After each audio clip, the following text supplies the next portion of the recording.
Well, hello. What's going on, everybody? Chris Polaha coming to you live with the Polaha Chautauqua. Hang on.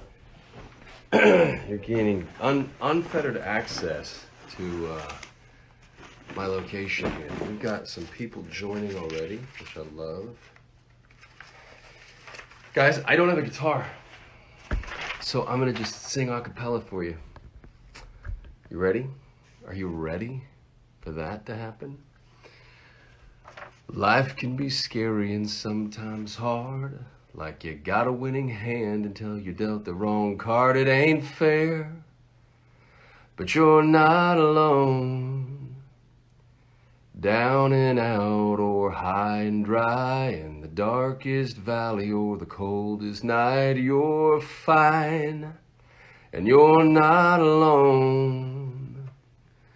With a song bubbling in your heart, where a story can give you a brand new start. You don't have to tackle this big bad world all on your own, 'cause it's better when we do it together. All mixed up and upside down, feels like there's no one else around. That ain't right, 'cause you're not alone. When it all goes south and life gets tough and you've been knocked down and the weeds are rough, you just fight, 'cause you're not alone. Oh, with a song bubbling in your soul, a story can make you feel whole. You don't have to tackle this big bad world all on your own, 'cause it's better when we do it together. Ba-dum-dum-dum-dum. All right, guys, welcome to the Polaha Chautauqua. How are you, everybody? I have got so many people joining me live. It feels like a pop-up Chautauqua, but it's always 4 o'clock on Sundays. I just hadn't mentioned anything about it because, well, frankly, there's been a lot of shifting of energy in the last week and a half, and specifically within this community, and I wanted to talk to you guys about it. There's been a lot of stuff going on for a lot of people, and I think it truly is a test of what we've been talking about, of this community. And so I just wanted to open up the floor, and I wanted to have a conversation with you guys today, and I really wanted to check in. And as it is April, and as this is our first Chautauqua of April, I think it's appropriate to do a little spring cleaning. So before we do that, I will let you guys in on a surprise. I am in Vancouver. I don't know if you can see all that. And I'm filming Mystery 101 number 7 with Jill Wagner. Robin, my good friend Robin Thomas, is up here with us, is playing Jill's daddy. He played my dad on Life Unexpected. So we are going to get busy on that. I've got something really cool. I'm starting it. This is my first sketch. I don't know what I'm going to do with that one yet. I don't know if that's going to be anything. And then I'm working on this. This one is going to be from behind the cross scenes. All this stuff is in anticipation of the art auction that's happening for Her Arts in Action, which was going to be really soon. And I just sent out emails to everybody and reminded them that artwork is due soon. So you should start to see pictures of an artwork and drawings and things. And I'm very excited. I'm grateful. I have amazing friends and actors that I've worked with over the years, people who are just unbelievably supportive of this annoying guy who calls them up every spring and says, hey, you want to draw a picture for me? Hey, you want to paint a picture for me? And they say yes. They always say yes. So I'm grateful for that. And then a lot of you have noticed, and I haven't advertised a stitch, that the store is open. So if you go on Instagram or if you go on Twitter and you hit my website, which is www.chrispolaha.com, there's a shop link. You go down into that shop link, you plug it, and there are t-shirts. I actually have some really cool, it's everybody.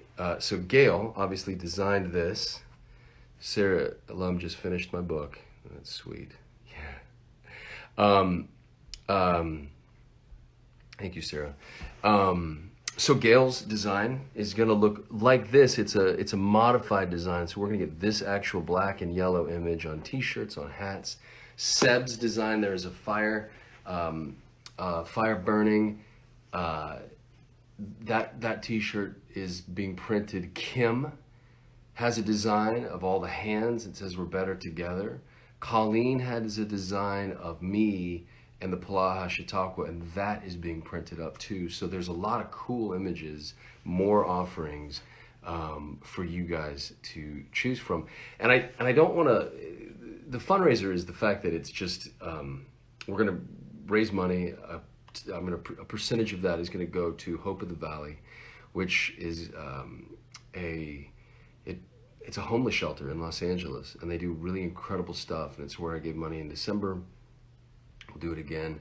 And the homeless situation in Los Angeles is untenable. It's crazy. It is like, I don't even know what it feels. I didn't live in New York City in the 80s, but I heard stories about it.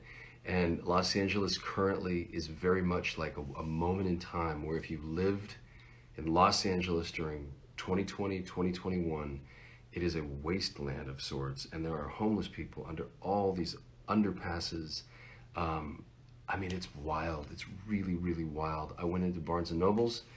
I was happy to see my book on the shelf and a nice book at the store. I took a picture of it like a dork.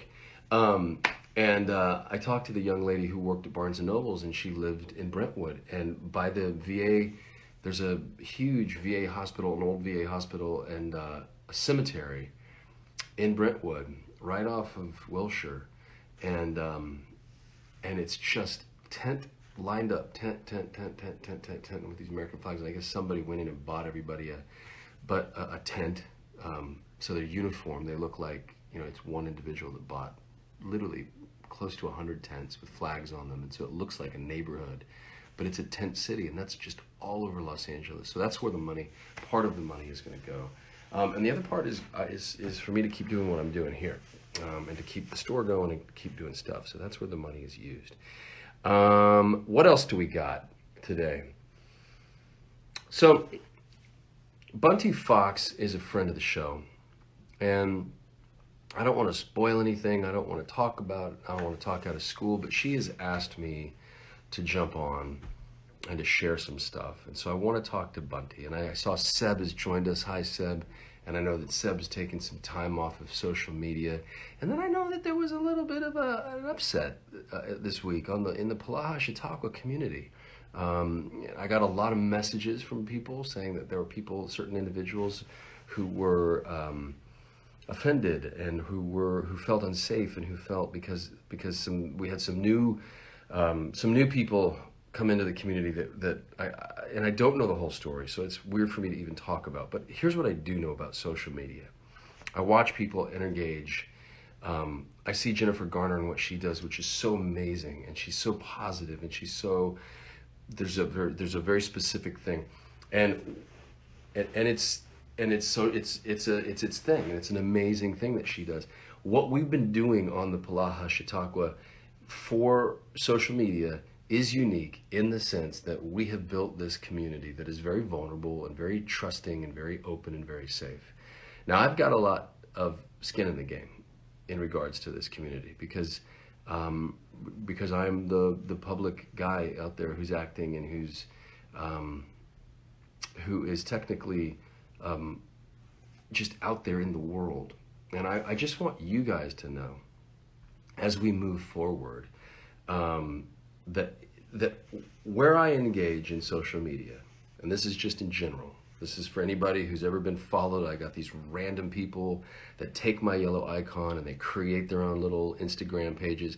That is not me. I do not reach out like that. The only stuff is the blue check on Twitter and on Instagram that I engage on. And then my page on Facebook, I can't get a dang blue check on Facebook for some reason. I haven't really investigated that or not, but I don't really engage on Facebook.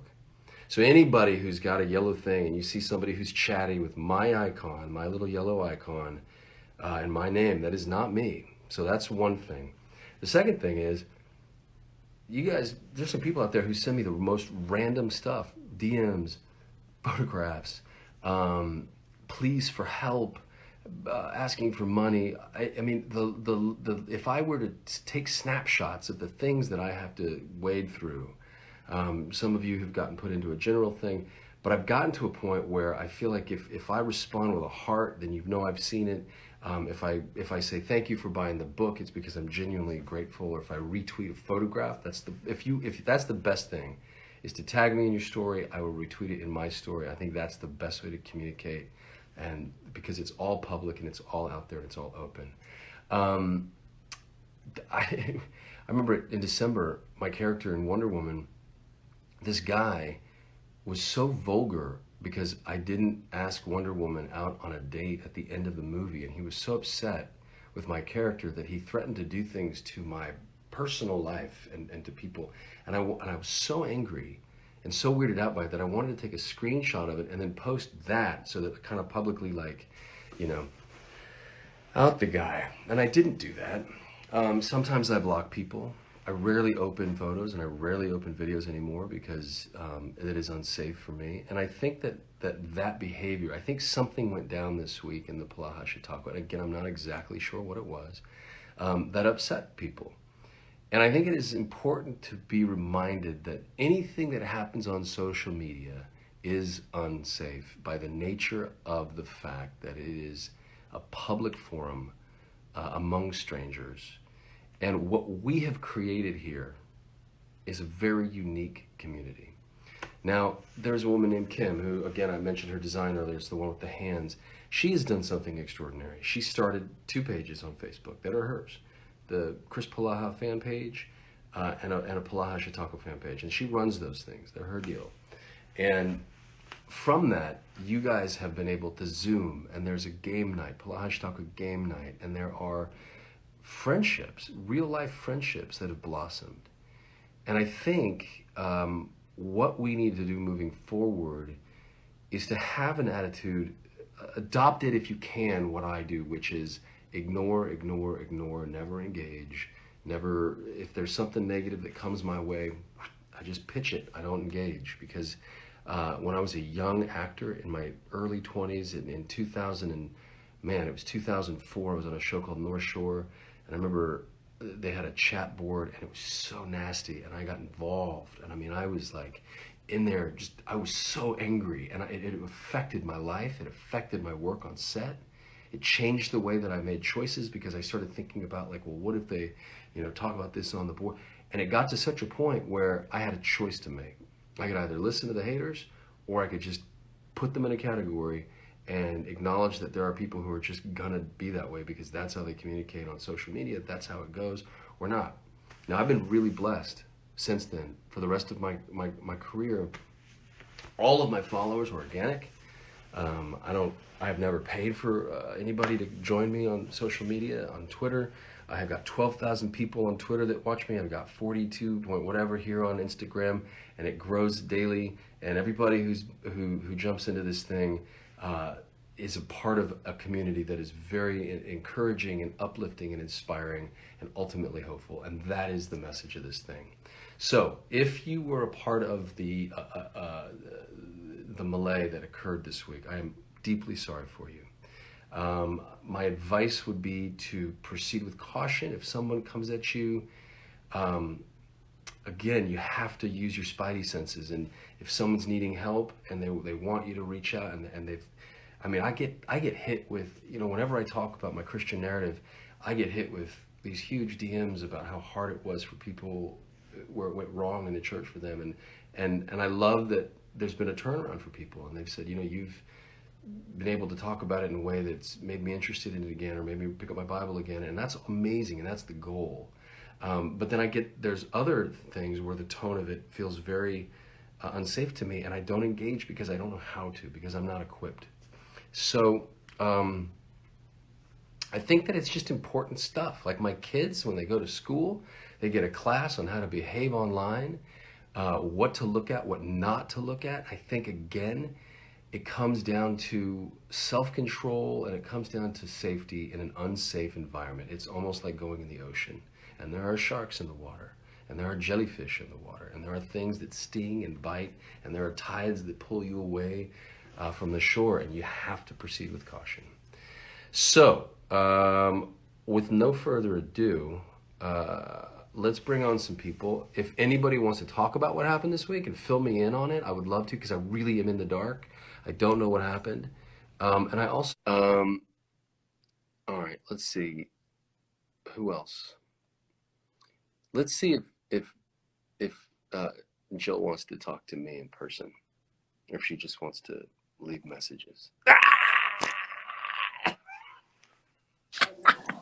You know, it's funny. This is the first time we've seen each other in a little while. Oh my God, I'm dying over here. You're in quarantine. I mean, me and my husband are just like, thank God I love him. Well, see, I have the opposite problem this time. It's just like little old solo mio. Oh, you're not with the family. Which will be fun for like a day and a half, and then it's going to be so terribly lonely. You're going to get really, really lonely. I mean, thank God David's here to keep me company. And thank God I had him all of those hours on our drive from Tennessee. We saw, Jill, we all saw the drive. You're all... I can't even tell you, Chris, how satisfying that was for me. That whole experience, the just from like conjuring that up. Do you know when I conjured that up? When I thought I was going to do it? When? The morning of April Fool's. The morning of. That's how good. Now, why I had that fart spray in my house? Yeah, that's a whole nother story. that's another episode. But yeah, I mean, that was just so satisfying. And the fact that we were in traffic and we just couldn't go anywhere. And he was like, but why didn't anybody roll down the windows? I was like, babe, why didn't you roll down the window? Or me. He's like, I mean, so bad. Oh, I'm going to bring it to set. I'm going to bring it to set, Chris, and we're going to do it to somebody. Like, we'll do it in the elevator or something at set. Somebody. Yeah, we'll get somebody. Get the director. Yeah. What was he saying? He was like, what's wrong with you? He's like, what's going on with you? He's like, because this isn't, he was like, something's not right. He didn't even blame our child first. He blamed me. Straight to you. I mean, now you can understand why he would do that, but most of America can't. Yeah. Everyone's like, Jill Wagner would never. She would never. She's such a proper lady. Little do they know.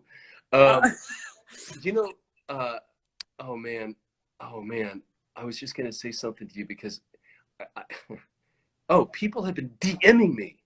Like, I've been sent that video from your story. Is how great it was. Like, perfect strangers have been like, "Have you seen this?" I'm like, "Yeah, now I've seen it." Like, yeah. You're like, thank you. I don't need to see that. No, it was, I will say, out of all of the work that I've done on TV, that is my best. Yeah. When are you guys going to start your reality show is what I want to know. I think America would watch, and all it should be is you guys in your car traveling from like friend's house to friend's house. Because I edit a lot of what we say. Oh, so you wouldn't want to put that in the hands of a producer who's like, probably not. Who's like, guess what? We're about probably not. No, we you know, I really have enjoyed getting to know our little trailer out there, and kind of it's awesome. Yeah. Like, it's just a whole different way of traveling, and you get just up close and personal, and you better love who you're with. Or, you know what I mean? It's going to come out on that trip. Too, fart spray. What? I said they better love who they're with too, fart spray. The fact that he wasn't like, come on! Oh, he got so many props for that video because everybody's like, oh my God, he's so nice. Because, if that would have been me, I would have been like, get out right now. He was like, baby, you should check your pants, baby. I'm worried about it. Well, he told me to sit on the console with the diaper changer. I was like, I'm not going to sit on the console. He didn't want you ruining the seats. And then he was like, well, I got leather seats, so I'm good. Dude. I would have been like, get out of the car right now, David. Get out of the car. I'm pulling over. You're getting in the back. Are you ready to get to work? Yeah. Do you realize that this is my first time I've worked this year? Wow. Actually, me too. Yeah, I mean, I'm usually pretty busy at the beginning of the year and nothing. So COVID has been kind of weird for our industry. It's official, isn't it? Yeah, it's kind of sucks. And I think there's something in the air. I think that January people were so pumped and excited and hopeful. And February was like, okay, well maybe like I still feel. And then March came and I think people got hit like emotionally. I think there's a whole. That's kind of what I don't know if you tuned in at the top of the show. No, I just got on when I came in. I feel like in the middle of it, I was on my phone and I saw you were on. Yeah, yeah. We were just talking about, there's like, people are feeling it right now. People are grinding it out in April. Yeah, yeah. I mean, we're super, super lucky that we're in our field. I don't think people quite understand how hard it is to actually film something with all of this going on and what all networks have to do in order to allow us to do that. And I mean, I've had 3 COVID tests in less than 96 hours or something. Yeah, I think we calculated. Yeah. By the way, I'm negative. You left. Yeah. One when you got in. Yep. 72 hours before I get to the border. The bureaucratic nightmare on steroids that I had to go through coming in by plane. You have to go through customs. You have to then stand in another line to guarantee that you're staying at a government regulated hotel for 3 nights. Yeah. Like I'm in jail now. And by the way, did you have to give yourself your own COVID test? I did, yeah. Yeah. But at the airport, they did it for me. They did the nose swab. Yeah, we had to do our own, and David was like, "What?" And he's like, "Well, thank God it's not a blood test." You're like, "What if I missed the vein?" Where's the vein, Jill? You squirted with fart spray. You're like, "There's your vein." He's like, "Come on, you're ruining my leather." It's okay. Just sit on the diaper changer. I love you. By the way, I keep seeing people ask how I am. I'm feeling good. Thank you so much, everybody. I feel good. I feel healthy and strong, and I think this will be the 3rd time I've filmed with Chris, or the 2nd time I filmed with you being pregnant. Being pregnant. And with Army, not Amy. With what? What was that? Well, you were thinking about Amy. You were thinking about my character. Character's name is Amy. And I mean, honestly, like, as I was starting to say David's name, who I know very well. You're like, and Danny. And I was like, yeah, Jill was there with her whole family, her husband, David, and their baby. I mean, it literally was like, and I called my writing partner by her pen name, of a name that she doesn't even use anymore. I'm like, yeah, Christine Gray. And I'm like, what was wrong with you that day? And that's like a show I've been on like a million times. I wasn't even nervous. I just. Oh, I got so tickled. I knew what you were thinking, but I just got tickled at it. No, I'm feeling good. I'm ready. I'm not gonna be tired for the shoot. I'm gonna go and press on, and there you are. But I am a little larger than normal. Well, you don't look it here. I mean, unfortunately they've got to film here too. So, but we hide it, and we do as much as we can. Can I see it? Is it okay for me to see it? Do you want to show me? I don't think. Hold on. Wait a minute. What happened? Hold on. Can you see it? Yeah. There's a little bump. There's a little bumpy. You got a little bumpy. How far along are you? Like 5.5 months or so. Months. There you go. Yeah, I mean it's enough to where I'm not like. You're a beast, Wagner. You have 2. All of a sudden, hey, there's your husband in the background. You got 2 babies, and we've got a franchise. We're making our 7th movie. Is it our 7th? Yes. Gosh, we're getting on a roll. It ain't shabby. No, it's not shabby. It's a really good show. And guys, if you love the show, you need to let the network know so we can keep doing it. This is the Jill Wagner effect. We got I have 1,026 people watching. Usually I have 100. It was my fart spray. It was the fart spray story. Yeah. It's my fart spray. Yeah. That's what it is. I'm telling you, you don't understand. Wait until I let you smell it. You're going to gag. Wait till I let you smell it. I'm going to let you smell it. None of that sentence is anything I want anything to do with. David's like, that Wait is. till I let you smell it. I don't want to smell it. I don't want anything to do with your fart spray, Jill. You I would just love wait you, till but you. I'm not that much. I ain't David. You wouldn't be that nice that much, huh? I'd be like, get out of the car, Jill. No, get out. I'm gonna do it to my driver, whoever that is. I'm gonna do it to everybody. Everybody's gonna be like, gosh, her pregnant farts are like, ugh. So funny.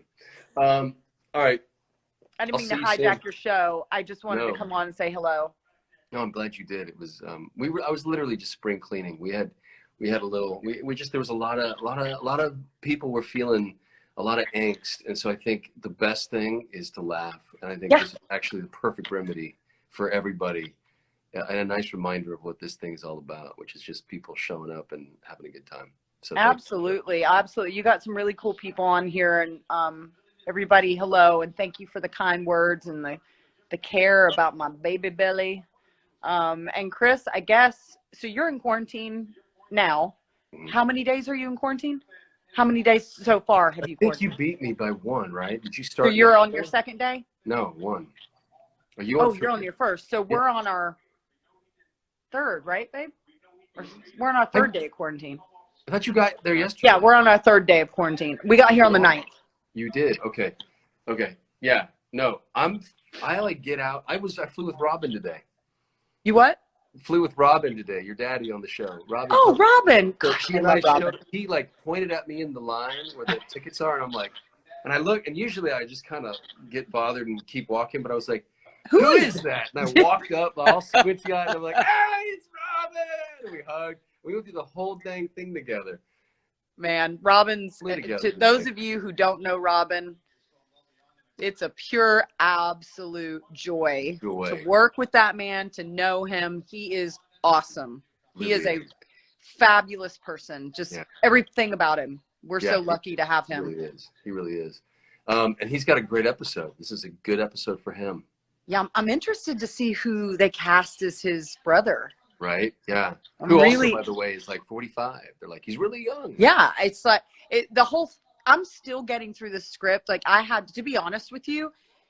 I had to call our producer last night because I was reading through it and just trying to, and I don't know if it's so good to where I'm just confused and I'm trying to put it together in my head and it's really hard, or if it's my baby brain that I'm just like an idiot right now. Or if it's the writing. If I was just like, wait a minute.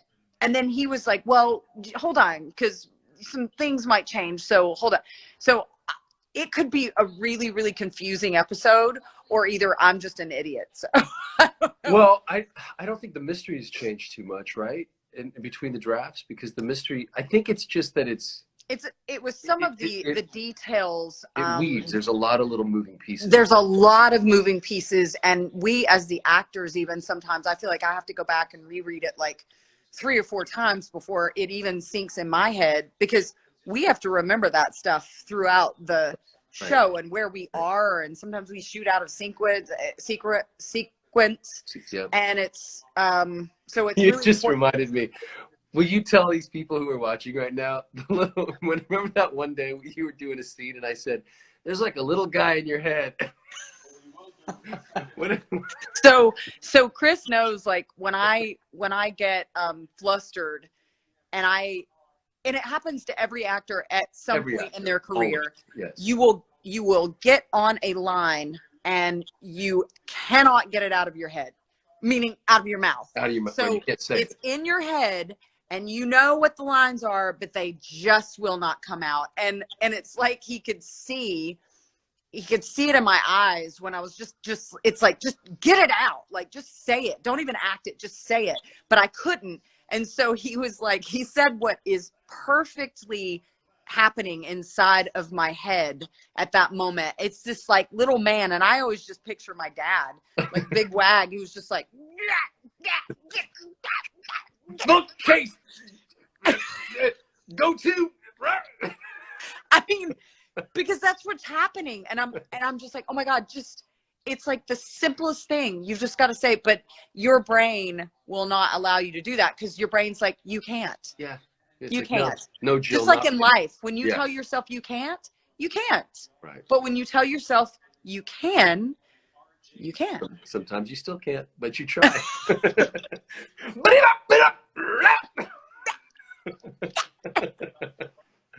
We've had good times, Jill. I was going through my photos today, and I saw a bunch of us from Fiji, and it was so interesting because the pictures of you and I in Fiji are like two strangers really enjoying their time, versus like later in like where now I don't even take pictures anymore. Now we're like, now there's like one picture a thing. It's like we're like, okay, hurry up, get the picture. But dude, Fiji was amazing. Like, you know, it's like it was an incredible. Like, there's a picture of my family and I on a beach, and then all of a sudden you're in the shot because like you came to this island with us that day on the boat. Like, Wagner's are like, we adopted her.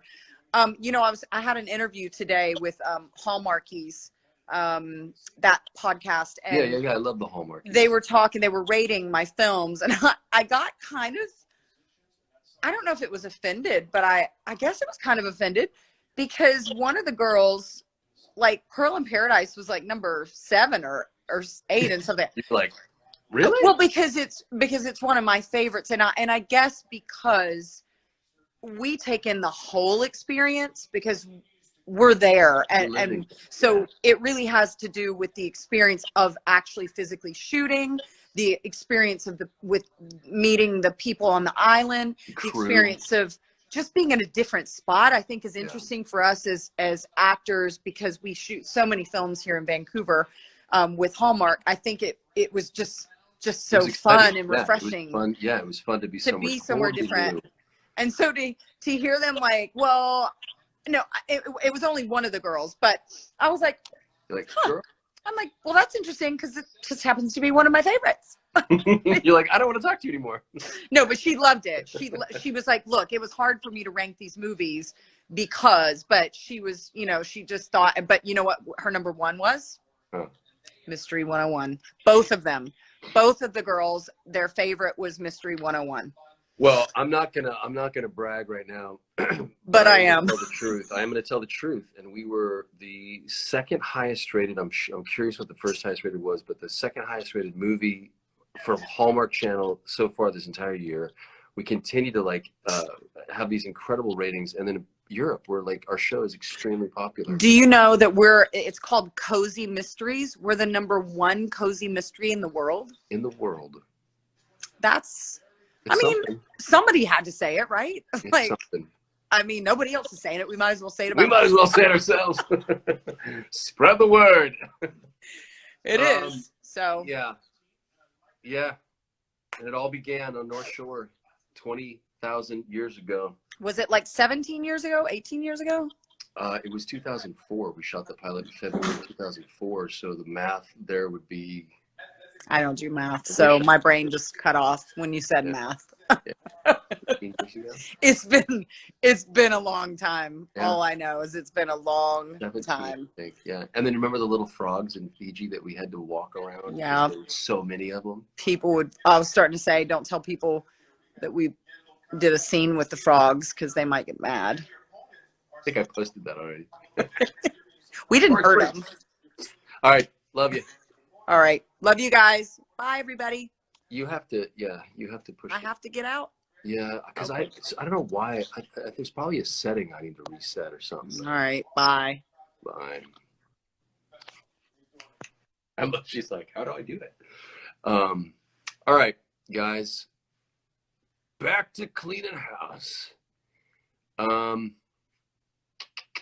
me see something here.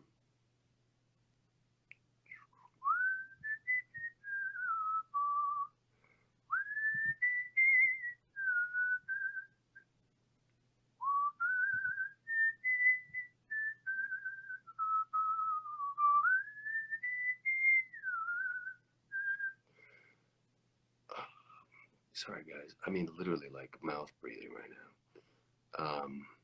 Let's see what we got. Lisa.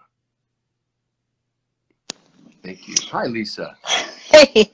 So, of course, I'm homesick today and look like terrible crap, but that's all right. Hello. It doesn't matter. It doesn't matter because you still look great.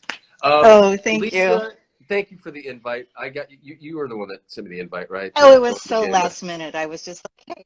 Hey, whenever you want to invite Polaha to a game night, always do it last minute because that's how it works. What's going on? Do you have any idea what's happening inside the Polaha Chautauqua community this last couple of Um, weeks? yeah, well, I know a bit. So we just had a person come in and join, and from the very beginning started questioning, and it's like, I don't even know if I like them. Oh, thanks, Pam. It was great. We had a great time. And I'll just say, Stephanie's daughter, Annika, had the best answer for what to do on a date for letter C. Carpool. There you go. There you Carpool. go. So, yeah, so anyway, we had somebody that came in, and from the very beginning, she was sort of like, I don't know why I'm here. Thanks for having me. I don't even know if I trust Chris. And it just kind of went down this like pathway of just see her posting things that were kind of like incongruent with how we show up to each other. And then apparently, she had been direct messaging people in our group and saying some things that were really hurtful to them and disturbing and causing a lot of anxiety. And so I don't know the details of what, but it was pretty much the universal feeling of, we tried to reach out and we're like, we welcome you, you're here, we want to help you feel welcome, amongst us. And it was just sort of this push pull to the point where people just had to say, hey, this isn't okay. People were crying, so it wasn't good. Yeah. And the stuff, was it manipulative in the sense? I mean, I'm so sorry because I was given a few screenshots of things, and I know that she questioned the integrity of the community, and I think people got defensive about that. But then the personal stuff, was it just more emotional manipulation, where there was this things that were being said, or was it attack? Was it like an attack on character? Was it mean stuff, or was it just like scary, like I need help? If you don't help me, it's going to get ugly. Like, what was the nature of it? I never received the messages myself, so I don't know. But from those who did, I saw some comments on here. It was sort of a little bit, attention seeking. So let me tell you how awful my life is. But when you try to come back to me, I'm like, well, I don't. Let me say this. It's like, I get what you're saying. I still don't trust people, and it was kind of going into a downward spiral. And she was saying she didn't trust a lot of us and saying what we were saying to each other because we've become friends and we don't just do You game guys have night. an amazing, it's Yeah, it's truly, it's like it's an amazing thing that's happened. Where I think absolutely. that there was people that have been brought together through this Polaha Chautauqua community, and then you guys independently have gone out and you've Zoomed and you sit down, you have game night, you've created a community, like a real life friendship Yeah, with a bunch of people. absolutely. And Um, she was calling people fake and that they didn't really believe that we were that way. And then, and then I think she was saying just some really hurtful things to people. And I think she was and I've seen her kind of reach out in Twitter and other places to you and other well, I people. And she like responded on plays Twitter. one Yeah, thing and I mean, whatever. I was reached out to, and I responded in a funny, like, because to me it was all lighthearted, and it was all what it was, and then my response, I think, triggered an avalanche and then I got a bunch of messages that, hey, beware, buyer beware. Um, Yeah. yeah, I mean, I think we're playing, like I said, I don't know, did you see the beginning of the show? We're kind of on Yeah. surf. We're in the water. We're in the ocean right now. Because there's 316 people that we don't know all of them, and we don't know everyone's agendas, and we don't know everyone's points of view. And we're all coming onto this show and we're being brutally honest about what we believe in and the stories that we tell and who we are and the things that we tell ourselves to get through the day. And and they're not light topics. It's not like, hey guys, we're going to talk about this book today. Like, we're talking Oh, about absolutely. forgiveness, and we've been talking about grief, and we've been talking about what it means to hope. But in that same conversation, we've been talking about what it feels like to be hopeless. And I know that one of our really dear members, and I've already talked about her a couple times, but was just really hurt by it. And a lot of people reached out to me and said, she's not feeling good and she's feeling sad. And it was heavy on my heart all week. Mm-hmm. And I think where it becomes, because I also have to protect myself, and where it becomes a fraudulent community, if anyone is going to start taking pot shots at it, is that it is exactly what it is. An hour every Sunday, we jump on this thing, we communicate, we have a community. What you guys have done on your own time is what you guys do on your own time, but then I go and I do what I have to do. And there's a Right. whole, but in this moment, there is no, it's just you, like right now, it's just you and I talking, and you and I've talked a couple times. Yeah. And I've gotten to know you a little bit, and you're supportive, and I'm a performer, and what I do for a living is I entertain people. And so when I get to meet the people that I entertain, yeah, that's amazing. And so when I get to, like, I treat this like a stage door, and I get to open this door for an hour every Sunday, and I get to talk to you guys, and I get to know your hearts. And it's really been amazing, especially in light of the pandemic. It was circumstantial, but it was enough. Like, I got enough messages this week, and I got enough of a bad feeling where I thought, I don't know if I have anything else to say for a while. Like, maybe I'll just take a little break for a while, and I don't think I want to do that, because I think the end of the alternative is what we got today, which is moments for a lot of, because ultimately it's just a show. Oh, well, Jill was hysterical. I mean, it was so funny to Yeah, have her like, on there and banter. But it's great. I think what's hard is when we're in this community, and it's so great that you come on and you're just real with us, and I think we're real with each other, and people are sharing some vulnerable things. So there Very is a trust issue there. Yeah. And then there's the other piece that I'm not going to be naive about, the fact that you have a brand, right? So we get a little bit like, okay, we got to make sure that, I mean, it's not up to us to do it, but we wouldn't hate to see something happen that's going to, mess with that. So, well, I mean, you just said it, and it is something that I think about, because we're in a culture right now where if the wrong thing is said or the wrong thing is done, that's like an entire career done. That's over. yeah. So it's a tightrope walk I'm also in a business where, they say, don't talk about your faith and don't talk about your politics. And, I've been very loud and proud about, the narrative that I believe in, Absolutely. And you know what that's meant to me. Yeah. So, and where it's taken us. So. And I think that, and I think at the end of the day, haters are going to hate, and players are going to play. And I think that we're just going to keep showing up and doing what we do. That's right. And what we're talking about, it's kind of hard to argue with, because we're talking about kindness. We're talking about patience. We're talking about peace and love and joy. And we're talking about faithfulness with one another and goodness. So my heart was broken this week for the community, and for our friend in particular.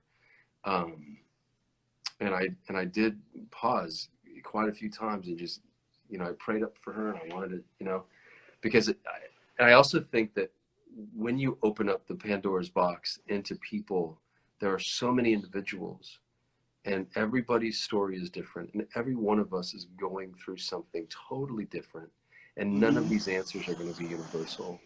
So all of a sudden, what works for you and what was inspiring to you could offend somebody else, and there's no winning. Absolutely. So that's the other problem. It's like, no matter what I say, I'm gonna piss somebody off.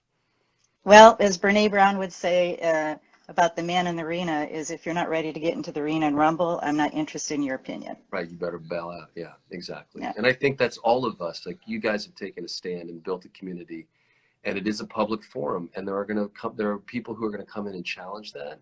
And I think that you have every right to block people. You have every right to say, you know what, as a community, that's not what we're about, and we're gonna. So. Yeah, absolutely. Well, thank you for reaching out. And, I'm not the one that was affected as much as some of the others in our community, but I really appreciate your care for everyone. Well, no, it bothered, because it is something that we've all begun together, and it is very much, it is not just me jumping on here and parading around, and it's a back and forth, and I think of it, obviously this isn't it's also not a church, it's not a, but I think that if there was a family dispute, that the best thing to do is to talk about it, because to shove stuff under the rug is often just dangerous. And I think an example of kingdom living, if I'm talking about it, is, well, how do you communicate, and how do you Absolutely air things well, out? So thank you, Lisa. I appreciate it so much. Yeah, thank you. Okay. All right. Have all right. a great week. I'm going to, you too. Yeah, I'll press a little X. All right. Bye. Bye. Okay. Anybody else want to contribute real quick? If you do, say, pick me, pick me. I was the one, but can move on. Do you want to talk about that, Rita? She can block people who heard.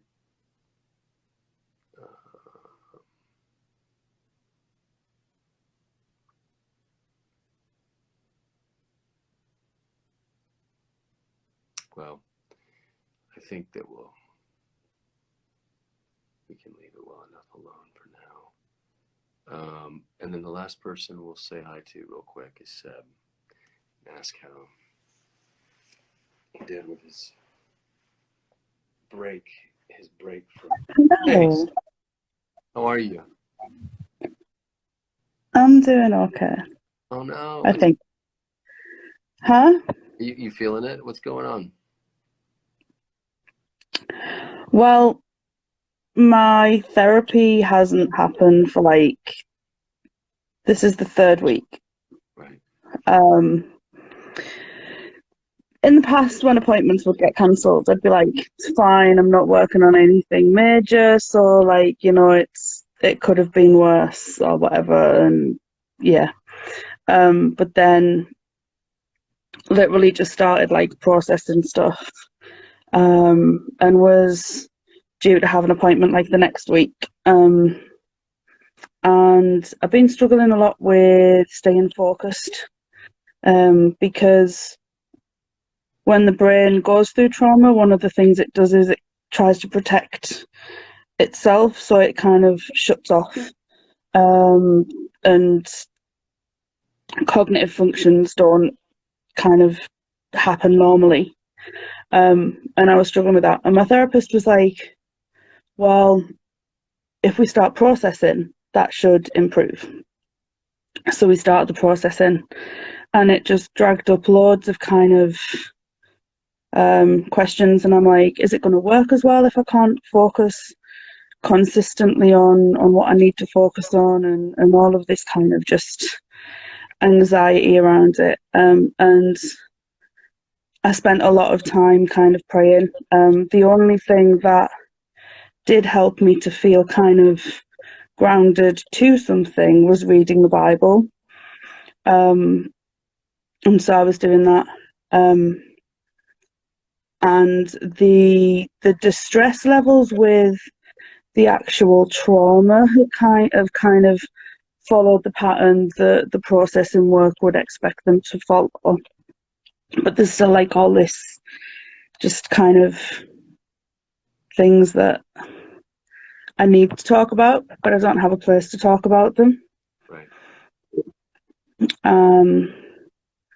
And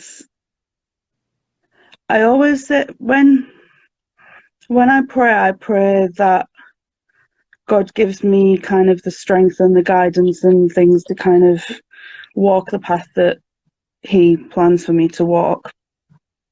And I always say that when I give Him my problems, the things He doesn't take away, the things that need working on, and because this one isn't, because this isn't necessarily being taken away in the usual way that He might take something away, there's things that need working on, but they can't be worked on. So it's a little bit like, I don't know, feeling stuck almost. Right. Do you feel almost like it's like a cloud coverage, like you were having all these bright sunny days and all of a sudden all this stuff just kind of came encroached back in on you? Yeah. Was it stuff that you were feeling like was already handled and then came back, reared its head again? I think that it's things that I've probably felt over the years, but I always just kind of hit it away, I can't deal with, because it's attached to this one thing that I always say really wrecked me. I always just kind of disregarded it and tried to sort of ignore it, but then it stays unresolved, so it affects you even though you're not consciously aware of it all the time. So I think that it's probably old stuff but also new stuff, because the way I'm experiencing it now feels different to how I've experienced it before, if that makes sense. Yeah, yeah. But isn't that a good step? It is, but it's a pretty painful one at the same time. So Right. it's hard to kind of, like, I know I will feel happy about it when I come out the other side of this and get to kind of, Or maybe never happy about it, but processing in a way that takes the teeth out of it, where you're just like, yeah, yeah, there it is again, but it's just going to pass on through instead of like ripping the paint off the walls every time it comes through the brain, right? Like, yeah. I don't know. I'm sorry you're going through that. Thank you. Was it helpful? Was it helpful taking off time from social media? Did that help a little bit? I felt like the social media break was necessary. No, it wasn't like July where like I was like, it wasn't that drastic, like nowhere near, but there was so many emotions, and it was hard to be around people because in the pandemic, every single thing's online. And so most of the days spent just sat in front of a screen, whether it's chatting to somebody on Facebook or Twitter or Instagram or posting something or going on Zoom or whatever, you're constantly in front of a screen. And that just felt like too overwhelming because I wouldn't, if things were running as normal, I wouldn't go to groups where I'm kind of with people all day. I would know my limitations, because although I might appear quite outspoken or bubbly or whatever, I am quite an introverted person, and I do get quite I lose energy very quickly if I'm over socializing. Yeah, like properly exhausted. And it's knowing that limit. And I don't think that social media, when everything's online in a pandemic, gives you space to know those limits because you're just picking up your phone or going on the computer or something. And so it doesn't feel any different to sitting and doing some writing or whatever. Yeah. And it's, I don't know, I think psychologically it kind of plays tricks on your mind a little bit, where the exhaustion sort of creeps in and you don't realize that it's there until it's like full on. Yeah. Here's what I know. Here's what I know about you, Seb. You have powerful vibrations. I know that sounds all kind of hokey pokey, but like you're just, I think that you were made to be very sensitive and to feel things very, very, very deeply. And I think that, and I don't know your story, and I don't know the things that have occurred to you. And again, this is a public forum, and so I want to make it as safe as possible in talking about this stuff. But I think that along the way, there was a lot of pain and trauma and damage done. And I think being as sensitive as you are and feeling things as deeply and intensely as you do, it's like a fine-tuned instrument. When you clang it or you bang it, it reverberates and it vibrates and it just keeps making noise much longer than a dull, dense instrument.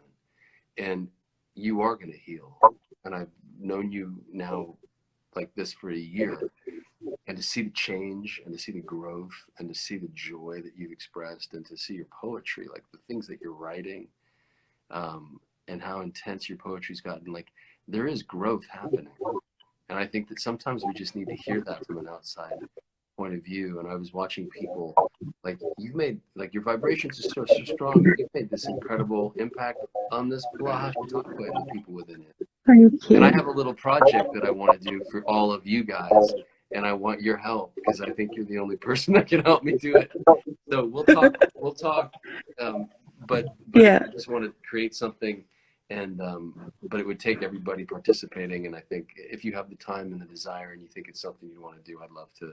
Yeah, give me something to keep me busy that isn't therapy work, please. Yeah, I mean, Because hang in there. Like, just keep hanging in there. And I love that you do turn to the Bible. I love that that's been introduced into your life, and that you're finding fuel and food in it. Because, I mean, I keep, like Julianne, I was about to leave this morning and be gone for a while, and I forgot to bring my Bible.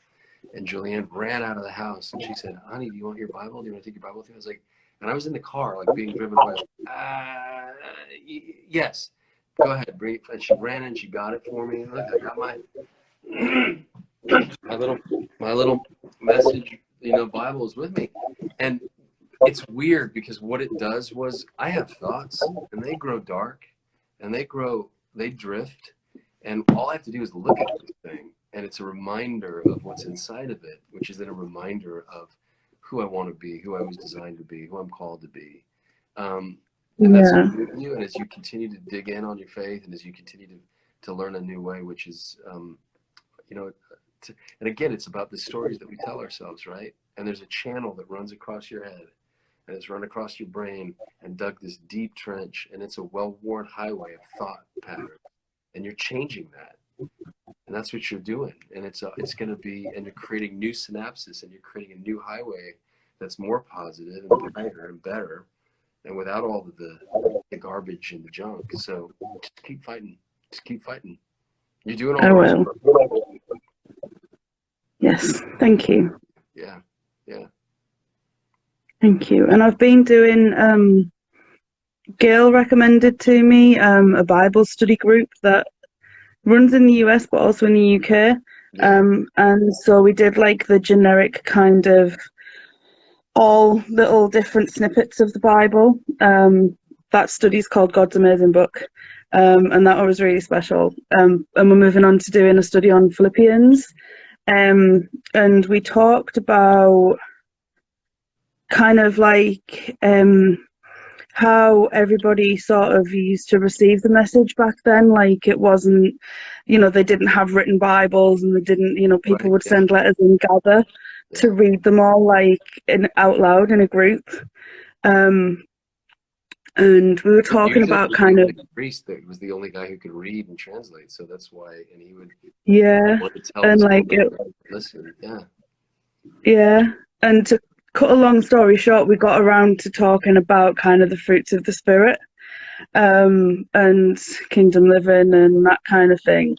And then at the end, everyone always says kind of, what one thing that you're going to take from this week that you're going to kind of try and integrate into your life. And one of the ladies there actually said, I keep hearing this term, kingdom living. I'm going to try and do that. And I was like, yes, that's amazing. That's awesome. So, well, yeah, it's. I'm telling you, you know what? I've called it. I said to Meghan Markle, I said, I don't know what it is about you, but the Holy Spirit wants you. There's something about you. And I don't know if you saw her wedding, but I don't care what happens for the rest of whatever they do in the world. Harry, that wedding, when that guy, that preacher from Atlanta stood up and preached, and he preached. Oh man, that was amazing. Around the world. Like that was it. And I think that, I don't know why, but there's something about you that you're going to have a really powerful story to tell people one day. And it's shaping. Your narrative is being drafted right now, and you're going through the work. And sometimes we have to write a rough draft. We have to do a second pass and a third pass and a fourth pass. But eventually you're in a story that's going to help you in a really powerful, strong way. So keep on, okay? I will do. I will, Chris. Thank you very much. I'm going to go. Bye. I need to figure out where. I don't know how to do the X. I don't have an X. Do you have an X to hang up? No, I'll just move them come back. It's with you that we don't. That I never can. I have like the arrows to turn the camera around and then a smiley face, but no. Hold on. You want to see something interesting? Here, let's see something. Watch this. I think that Instagram has done something where. Hey.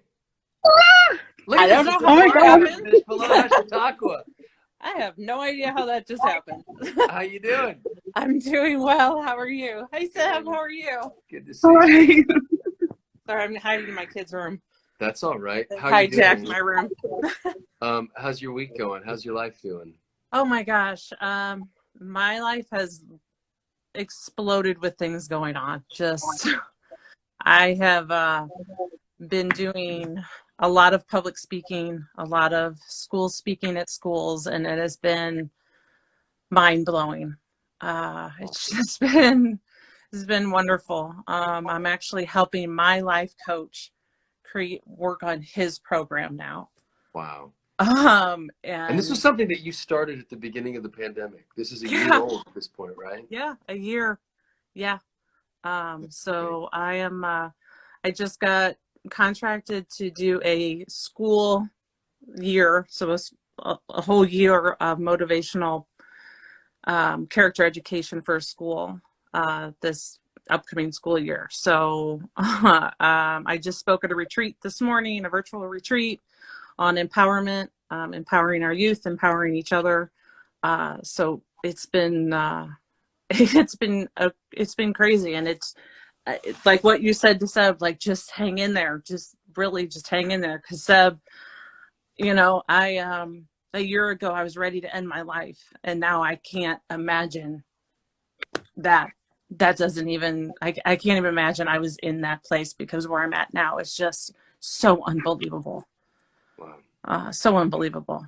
And this beautiful community right here, whoever's trying to infiltrate it, back off. Just step off, okay? We're not going to let that happen. And bless you. I actually, but just back off. I actually felt very protected because Kim, bless her, she messaged me and said, I know that you're having some time away from social media right now. There's a person who's in the group. They are quite toxic in nature. They've been upsetting some people. This is the person's name. Just be careful. And do you know, that just really meant a lot to me, because I was taking time away, and like people didn't have to, like Kim didn't have to message, but to be thought of in that way, just, yeah, we've got each other's backs. I love that Kim is nice. the guardian of the community, and I love that. She is. She's like she's our mother hen. Amy, that was a huge share. Thank you for trusting us with that. That's awesome. And I'm so proud of you, because I talked to you, like, I want to say it was last April, and you just retired, right? And you're like, I'm starting this thing, and now the pandemic's hit, and I don't know how I'm going to make money, and I don't know what's going to happen. And look at you now. Yeah, I was like, I'm not sure, but we're taking a leap. I'm taking a leap of faith in myself, in the universe. Or yes, you can turn off my computer, sweetheart. I was taking a leap of faith in myself and God, and just like, okay, we got this. Like, I don't know where it's going to take us. But I look at it as I have a roof over my head. My kids are fed, watered, and loved, and there's nothing else I can ask for, because I've been so blessed, and I know people are struggling. But I'm so blessed to have what I have in my life right now. And it's because I chose to do it. I chose to take a leap of faith in myself and not give up on myself. So Seb, don't you dare give up on yourself. There's none of that. Not happening. We're done with that. We're done with that. No, we don't do that anymore. None of that. And anybody else out there, do not give up on yourself. Do not give up. See what happens tomorrow. Give it another day. Yeah, absolutely. You were supposed to be on today. I saw your name a while back, and I was like, Amy, and then I that's when I was deliberating, and I was trying to figure out who to go next to, and I was like, I gotta have Amy on. I'm so glad that I did. I'm gonna pray. I'm gonna close it up, and you two are stuck on while I do that. I'm gonna close the whole thing out, but I'm just gonna pray for this community. Lord Jesus, I just lift up these two people who are on my screen right now, Seb and Amy, the journey that they're going on in life, the challenges they're facing, the victories that you're giving them individually, and all of the people who watch this Chautauqua, their hearts, their souls, that you will just be with them and guide them and guard them.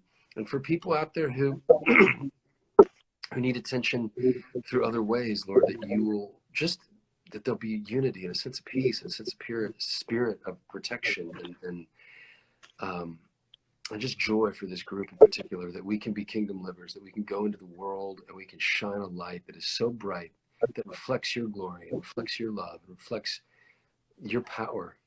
And I ask this in Jesus' name. And I want to wish Batgirl a very happy birthday. Happy birthday, Batgirl 666. You guys have a great week. You too, Chris. Thank you. And you too, Bye. Chris. Thanks. Bye, Seb. Goodbye. Bye. Bye-bye, everybody. Bye.